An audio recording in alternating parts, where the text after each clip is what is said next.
કોમલ college જવા માટે નીકળતી જ હશે, એટલે કોમલ કોલેજ જાય પહેલા હું મારી સ્વીટહાર્ટને એક ફોન કર્યો. હે, મારો ફોન ક્યાં ગયો? એક મિનિટ, હું નાવા ગયો એ પહેલા તો મેં ફોન અહીંયા જ મૂક્યો હતો. અહીંયા નથી. અને ફોન આ રૂમમાં વેટર કે બીજું કોઈ પણ નથી આવ્યું. વોટ, તમારો ફોન ગયો ક્યાં?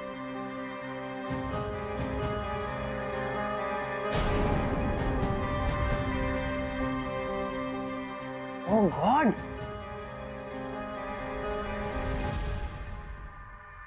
ફોન તૂટી કેવી રીતે ગયો? એક મિનિટ. હા, આ ફોન તૂટી નથી ગયો, કોઈએ જાણી જોઈને તોડી નાખ્યો છે. યસ. અને આ કામ બીજું કોઈ નહીં પણ જયરાજ મહેતાનું લાગે છે. એમણે જાણી જોઈને મારો ફોન તોડી નાખ્યો જેથી હું હેરાન થાઉં. યસ, જયરાજ મહેતા, હવે હું તમને જોઈ લઈશ.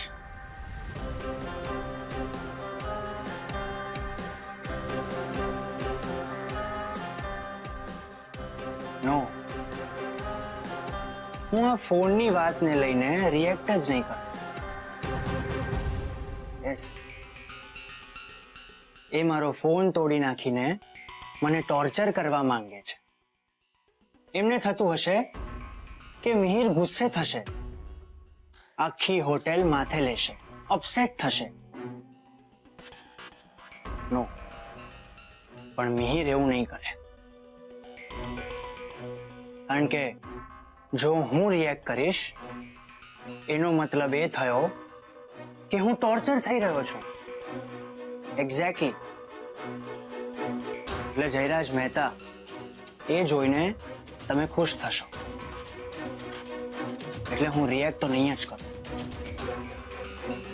પણ તમે કરેલી આ કરામતનો હું જવાબ તો આપીશ. યસ, અને એવો જવાબ આપીશ કે તમે ડબલ ટોર્ચર થશો અને મને ડબલ મજા આવશે.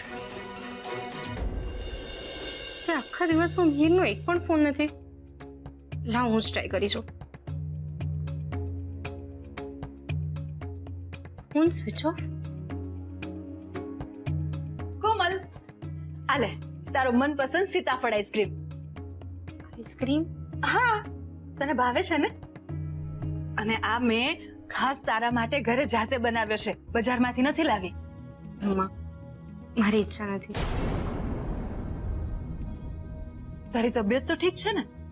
તું ના પાડે છે એ પણ સીતાફળ આઈસ્ક્રીમ ને? હા મમ્મા, મારો કાંઈ જ ખાવા પીવાનો મૂડ નથી. કેમ મૂડ નથી દીકરા?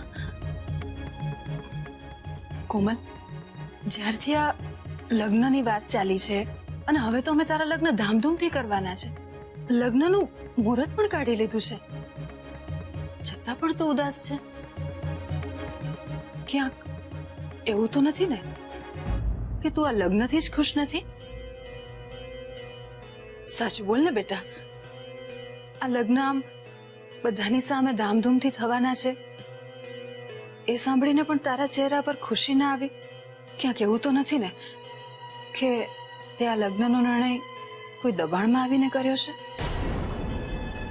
મને હું સાચી હકીકત કહી દઈશ તો બધું જ ખતમ થઈ જશે, એટલે મમ્માને તો ખબર નહીં જ પડવી જોઈએ. શું વિચારે છે? કઈ નહીં. લાવ, આઈસ્ક્રીમ લાવ. હવે મારે નથી ખવડાવી. કેમ? કારણ કે હવે મને સારું લગાડવા માટે તું ખોટે ખોટે હસીશ અને આઈસ્ક્રીમ ખાઈશ એટલે. સાચું બોલ ને કોમલ, તું ઉદાસ કેમ છે? મમ્મા, હું ઉદાસ છું નહીં, ઉદાસ હતી. અને ઉદાસ પણ એટલા માટે હતી કારણ કે છેલ્લા 2 કલાકથી મિહિરનો એક પણ ફોન નથી. હા, હું પણ એ જ વિચારતી હતી કે આજે વોચમેન ડ્યુટી પર આવ્યા કેમ નહીં. વોચમેન? હા, વોચમેન. કારણ કે આપણે જેવા કામ કરીએ દુનિયા જ નામથી ઓળખે. સાવ વોચમેન? તો તને વોચમેન ના ગમતો હોય તો પછી ચોકીદાર કહીશ. હે ભગવાન, હું પણ ભગવાનને જ પૂછું છું કે હે ભગવાન, તને આખી દુનિયામાં મારી કોમલ માટે બીજો કોઈ નમૂનો ના મળ્યો?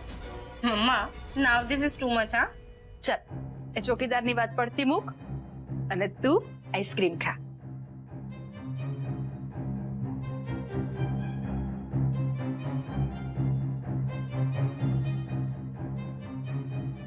અત્યાર સુધી મને શંકા હતી કોમલ, પણ હવે પાક્કી ખાતરી થઈ ગઈ કે આ લગ્ન તે તારી મરજીથી તો નથી જ કર્યા.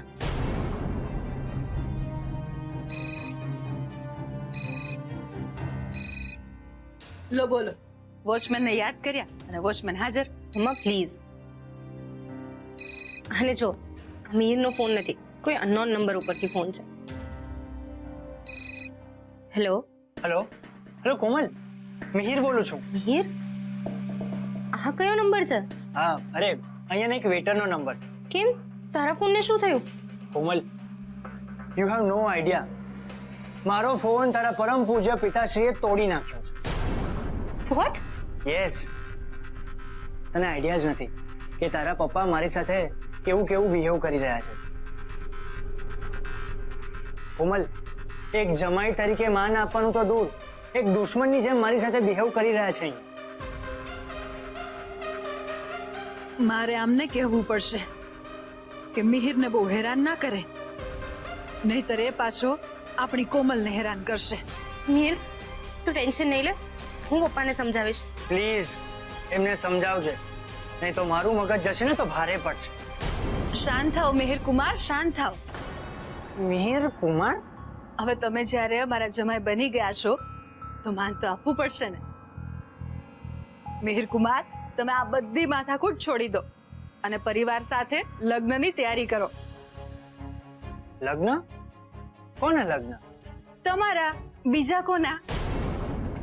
મેં નક્કી કર્યું છે કે તમારા લગ્ન ધામધૂમથી કરાવીશ. અમે તો મુહૂર્ત પણ કાઢી રાખ્યું છે. તમે મજાક તો નથી કરી રહ્યા ને? આવી વાતમાં મજાક થોડી હોય મિહિર કુમાર. હું તમારા સાચે સાચા લગ્નની વાત કરી રહી છું.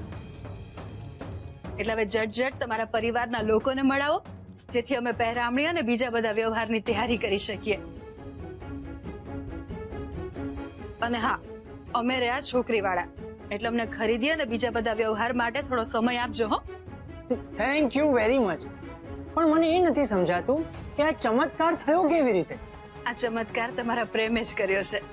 તમારા પ્રેમ સામે અમારો ગુસ્સો અને નફરત હારી ગયા. એ વાત સાચી. હા, બસ તો આ ખુશીના સમાચાર સાંભળીને ત્યાં તમારું મોઢું મીઠું કરી નાખો અને હું અહીંયા કોમલને આઈસ્ક્રીમ ખવડાવું છું. ખવડાવો ખવડાવો. એને મારા તરફથી એક આઈસ્ક્રીમ એક્સ્ટ્રા ખવડાવો. એક શરતે, કઈ શરત? તમે પાછા આ વેઇટરના ફોનમાંથી કોમલને વિડીયો કોલ ના કરતા. ઓકે ઓકે, નહીં કરીશ, પાક્કું. સવિતા, સવિતા, બોલો. જો આ ઇન્વિટેશન કાર્ડ કેવું છે? એટલે આ કંકોત્રી કેવી છે? એકદમ આયસાબેન જેવી છે. આનો મારે શું મિનિંગ સમજવો? સારી છે કે ખરાબ છે? હારી અને પાતળી, પણ હાવ હલકી ફુલકી કંકોત્રી કોઈને નહીં અપાય. તો આ જો, આ બેટર છે ને? અરે લુકમાં પણ આમ હેવી લાગે છે ને? હા, એકદમ તમારા જેવી. Oh yes. What do you mean by તમારા જેવી? એટલે તમારા જેવી દેખાવડી અને વટવાડી. તો ઇટ્સ ઓકે. સવિતાબેન, હા, તમે લોકો આવી ગયા ઓફિસેથી? આટલી જલ્દી આવી ગયા? જલ્દી નહીં, એકદમ પરફેક્ટ ટાઈમ પર આવ્યા છો. Please come here.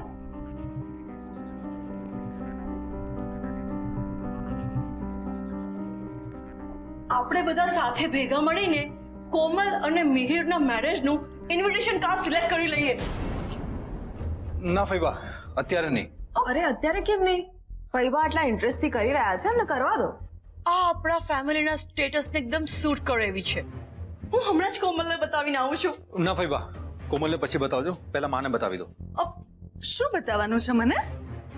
તમારી લાડલી દીકરીના મેરેજનું ઇન્વિટેશન કાર્ડ. તમારા આરવનું કેવું છે કે તમારે સિલેક્ટ કરવાનું છે. હું શું પસંદ કરવાની? તમે જે પસંદ કરશો એ યોગ્ય જ હશે. એટલે તમે તમારી રીતે જ નક્કી કરી લો ને. ઓકે, હું best of the best select કરીશ. બેન, આ ડિઝાઇન તો સમજ્યા, પણ આ કંકોત્રીમાં લખવાના લખાણનું શું કરશો? એનું શું કરશો એટલે? એટલે આપણી વિગતો, હસ્તમેળાપ અને ગ્રહ શાંતિની વિગતો તો બાબુ આપણને આપીને ગયા છે, પણ આ મિહિરના પરિવારના નામ પણ તો લખવા પડશે ને. હા, એ તો છે. શું છે ને કે આપણને મિહિરના પરિવારની વિગતો ખબર હોય ને તો કોના નામ ક્યાં લખવા, નાના અક્ષરે લખવા કે પછી મોટા અક્ષરે લખવા, એ ખબર પડે ને. સાથે સાથે ગામનું નામ, હાલ ક્યાં રહે છે, એ બધું પણ તો લખવું પડશે ને. હા, એ તો છે. બેન, હું શું કહું છું કે આ લગ્નના નાના મોટા કામ તો હું ને સોનું સંભાળી લેશું. આપણા સગાવાલાઓનું લિસ્ટ પણ બનાવી લેશું, હે ને સોનું? હા મમ્મીજી, ચોક્કસ. પણ આ વેવાઈની વિગતો જાણીને આમાં લખવી, બેને બહુ જવાબદારી વાળું કામ છે. જો આ જવાબદારી વાળું કામ તમે સંભાળી લો ને તો તમારી બહુ મહેરબાની. ઓ yes yes, of course. Marriage વાળા ઘરમાં કામ વેચી લેવાને એ તો સૌથી બેસ્ટ છે. હું આજે જ મિહિર સાથે વાત કરીને એની ફેમિલીની બધી ડિટેલ મંગાવી લઈશ. ઓકે?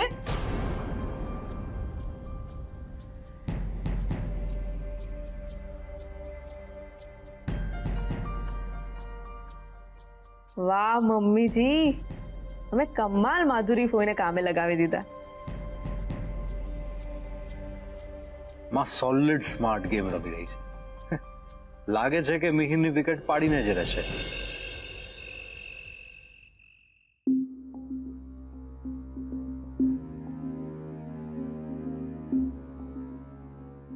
માં, આપણે કોમલના મિહિર સાથે મેરેજ કરાવી આપવાના છીએ એ વાત તે પપ્પાને કરી કે નહીં? હા કરીને. આટલો મોટો નિર્ણય તારા પપ્પાને પૂછ્યા વગર તો ના જ લઉં ને. તને લાગે છે કે આપણે આ આઈડિયાથી કોમલને બચાવી શકીશું? બચાવી શકીશું નહીં. આપણે ગમે તેમ કરીને કોમલને આમાંથી બચાવવાની જ છે. મમ્મીજી, વાત તો સાચી છે. માધુરી કોઈ મિહિરના પરિવારનો ઇતિહાસ જાણવાનો પ્રયત્ન કરે અને એના કારણે કદાચ આખા શહેરમાં આ લગ્નની વાત પહોંચી ગઈ અને આપણા પરિવારની બદનામી થઈ તો? હા, અને સપોઝ મિહિરનું ફેમિલી બેકગ્રાઉન્ડ અને એના ફેમિલીના મેમ્બર ગમે એવાની ને ગમે તેવા નીકળ્યા તો? એ જાણવા માટે જ તો આટલું મોટું જોખમ લીધું છે મેં. મિહિર જે રીતે આપણી અને આ કોમલ પર દાદાગીરી કરી રહ્યો છે ને, જે રૂઆબ બતાવે છે ને, એને જરૂર કોઈનો સાથ છે. આ મિહિર તો માત્ર ચાવી વાળું રમકડું છે, પણ એને ચાવી ભરનારનું મૂળ અને કુળ તો આપણે જાળવું જ રહ્યું. અને એટલા માટે જ આ જે યોજના બનાવી છે ને એ આપણે પાર પાડવી જ પડશે. હા મમ્મીજી, પણ તમને શું લાગે છે માધુરી ફૂઈ મિહિરના પરિવાર સુધી આપણને પહોંચાડી શકશે? મેં જે રીતે ફૂલ ચડાવીને માધુરીબેનને મહાન બનાવ્યા છે ને, મને પાકી ખાતરી છે કે માધુરીબેન આપણને મિહિરના પરિવાર સુધી તો પહોંચાડશે જ. મિહિર, તું હજી પેલા વેટરના ફોનમાંથી ફોન કરે છે. એક નવો ફોન લઈ લે ને. કોમલ, મારી પાસે પૈસા તો હોવા જોઈએ ને. તારા ડેડ આવશે પછી જ મારાથી બીજો ફોન લેવાશે. અને મારા મોબાઈલનું છોડ, તને શું થયું? તારા અવાજ ઉપરથી એવું લાગે છે કે તું કોઈ ટેન્શનમાં છે, હે ને? ટેન્શનમાં લાગુ છું નહીં મિહિર, હું ટેન્શનમાં છું જ. લગ્નની વાતને લઈને મને એટલું ટેન્શન થાય છે ને. કોમલ, એમાં ટેન્શન શાનું? આપણા લગ્ન તો ઓલરેડી થઈ ચૂક્યા છે. આ તો બધાની હાજરીમાં માત્ર આપણે એક ફોર્માલિટી પૂરી કરવાની છે, ધેટ્સ ઇટ. મિહિર છે ને, લાવ મને આપ. કમ ઓન મિહિર, આ ગોલ્ડન ચાન્સ જરાય મિસ ન કરતો. હા આંટ, મને કોમલના મમ્મીએ કહ્યું. કોમલના મમ્મી નહીં, મને મમ્મી જે વાત કરી એમ કે. ઓ બાય ધ વે, તું ભાઈ સાથે આવી જવાનો છે કે ત્યાંના કામ માટે રોકાવાનો છે? આમ તો હું આવી જ જઈશ. કેમ, કઈ કામ હતું?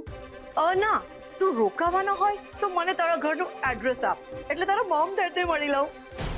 મારા મોમ ડેડ ને? યસ, અમારા તરફથી બધી તૈયારી થઈ ગઈ છે.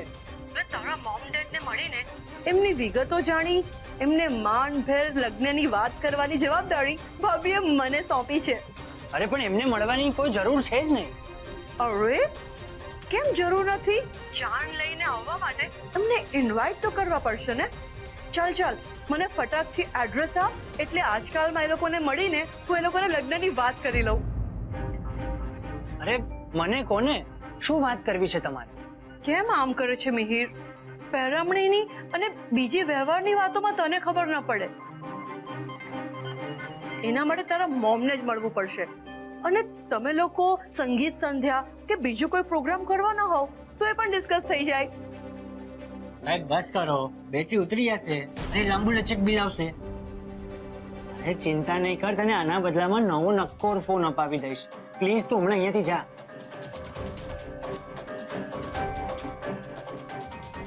કોમલ, તારા મોમ ડેડ તો ધાર્યા કરતા ઘણા હોશિયાર નીકળ્યા.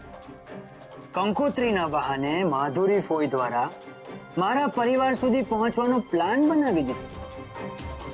પણ સાસુમાં, હું પણ તમારા રચેલા ચક્રવ્યૂહમાં ફસાઈશ નહીં.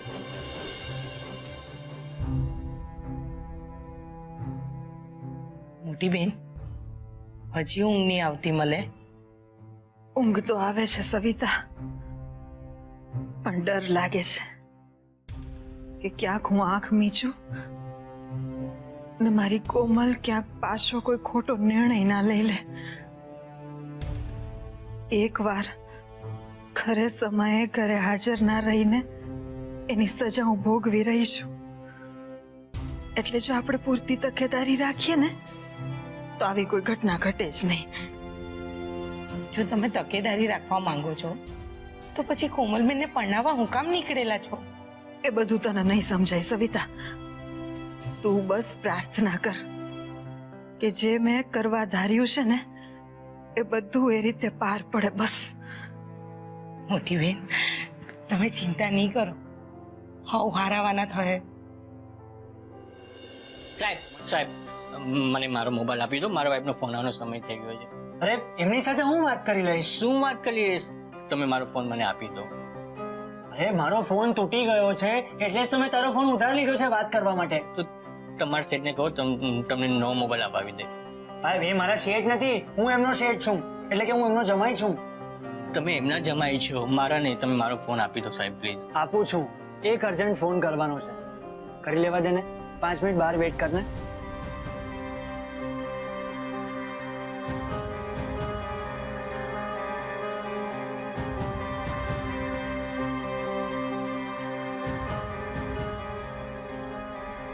હેલો, મારા સાસુમાં તો જબરા ખેલાડી નીકળ્યા. મારા પેરેન્ટ સુધી પહોંચવાનો શું પ્લાન બનાવ્યો છે? હા, અરે અમારા લગ્નની કંકોત્રીમાં મારા ફેમિલીના નામ લખવાને બહાને બધી ઇન્ક્વાયરી કરી રહ્યા છે. સાંભળો, મને લાગે છે કે આ લોકોને આપણે કોણ છીએ બતાવવાનો સમય આવી ગયો છે. આટલું જલ્દી ગીવ અપ નહીં કરવાનું. હજી પરફેક્ટ સમય આવ્યો નથી. એટલે ભલે તડફડતા થોડા દિવસ, આપણે ક્યાં કઈ કરવાનું છે? બેઠા બેઠા માત્ર તમાશો જ જોવાનો છે ને. એ લોકોને હું આટલી સહેલાઈથી આપણા સુધી નહીં જ પહોંચવા દઉં. અને જ્યાં સુધી આપણો મકસદ પૂરો ન થાય ત્યાં સુધી તો એમ ચાલે છે એમ ચલાવો. પણ આપણો મકસદ છે શું? જયરાજની તિજોરી ખાલી કરવાની. માત્ર તિજોરી જ શું કામ?